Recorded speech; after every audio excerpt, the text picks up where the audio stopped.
বিসমিল্লাহির রহমানির রহিম। আমার আজকের রেসিপি হচ্ছে কুমড়ো বড়ি দিয়ে সজনে ডাঁটার ঝোল।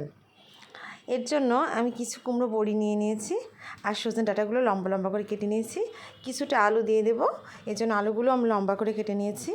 এখন আমি কড়াইটা গরম করে কিছুটা তেল দিয়ে দিলাম, তেলটা গরম হওয়ার জন্য। তেলটা খুব ভালো মতো গরম করে নেব। তারপর আমি আগে থেকে রেডি করে রাখা কুমড়ো বড়িগুলো ভালো মতো ভেজে নেব। কুমড়ো বড়িগুলো খুব ভালো মতো নেড়ে চেড়ে ভাজা হয়ে গেলে বড়িগুলো আমি নামিয়ে নেব। এখন ওই তেলেই আমি আগের থেকে রেডি করে রাখা আলুগুলো আমি কিছুটা হলুদের গুঁড়া, মরিচের গুঁড়া, সামান্য পরিমাণ মতো লবণ দিয়ে খুব ভালো মতো মাখিয়ে গরম তেলে ভেজে নেব। তেলে খুব ভালো মতো হালকা আছে এপিট ওপিট উল্টা করে ভেজে নিতে হবে। আলুগুলো ভেজে নিলে কী হয়, সজনে ডাঁটার এই তরকারিটা খুব বেশি স্বাদ হবে। এখন ওই তেলের মধ্যে আমি কিছুটা পেঁয়াজ কুচি, ফালি করে কেটে রাখা মরিচ কুচি দিয়ে ভালো মতো ভেজে নেব। মশলাটা আমার ভেজে নেওয়া হয়ে গেছে। এখন আমি মশলা ধোয়া পানিটা আমি এর মধ্যে দিয়ে দিলাম। কিছুটা হলুদের গুঁড়া, মরিচের গুঁড়া, জিরে গুঁড়া, সামান্য পরিমাণ ধনিয়া গুঁড়া, খুব ভালো মতো মিশিয়ে এখন স্বাদ মতো লবণ দিয়ে মশলাটা আমি ভালো মতন কষিয়ে নেব।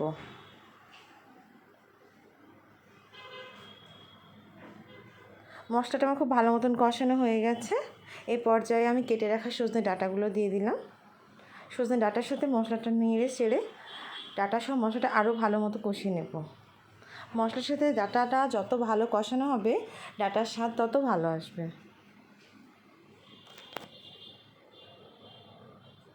এখন আমি ভেজে রাখা আলুগুলো সহ সজনে ডাঁটাটা আরও কষিয়ে নেব। আরও কিছুক্ষণ কষিয়ে নিলে সজনে ডাঁটার টেস্টটা খুব ভালো মতো পাওয়া যাবে।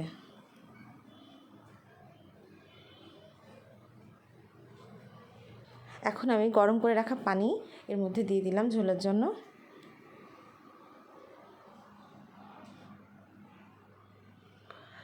ঝোলের পানিটা ফুটে এসছে, ভেজে রাখা কুমড়ো বড়িগুলো দিয়ে দেবো।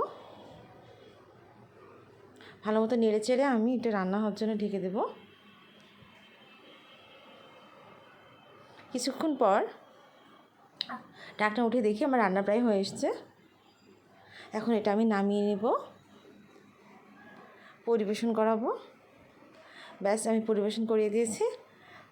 এটা এখন খাওয়ার জন্য রেডি।